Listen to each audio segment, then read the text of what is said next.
Daha bir hücum. Arda derhal zərbə və gol! Babayev hesabı açdı. Çox sayılı cəhdləri nəhayət nəticə verdi. Arda Babayevin qolu. Mükəmməl qol Arda Babayevdən. Dəfələrcə vurğulasak azdı. İnanılmaz bir qol Babayevdən. Necə hissiyatla, necə dəqiq, necə sərt zərbə ilə tirin altına yuvarladı.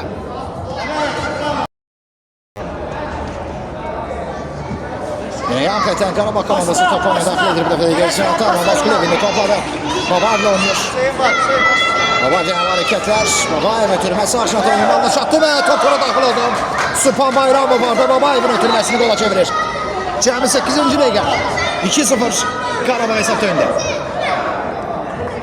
Əziyyətini gəlin itirməyək. Necə gözəl Babayev orada müdafiəçiləri çaş-baş saldı. Və ən əlverişli mövqedə olan Süpan Bayram.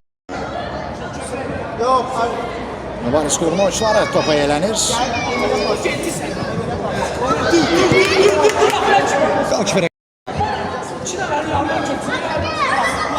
Üç oyuncudan sonra da ötürməsini də verdi. Ömer Abaskulev topları. Ömer çarpazdan yoxluyor və qalkibədən etdi. Tehlikeli kurulan daha bir Qarabağ hücumu. Ömer Abaskulev. Alttan kapıya gol saydı.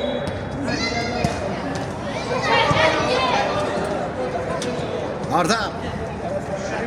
Senden İmran. Hareketler Babayev'den çok açıdan sıyrıldı. Ötürme sol cinahta ama az kuvvetli. Babayev. Penaltı. Şərtsiz penaltı. Bak bu anı gözlürdü nəhayət. 6 nömrəli oyuncu Arda Babayev'e qarşı mübarizin 3 nömrəsi qaydanı sərt şəkildə pozur. İndi penaltini yəqin ki elə özü yerinə yetirəcək. Arda Babayev dubl etmək üçün əla imkan. Hesab hal-hazırda 2-0.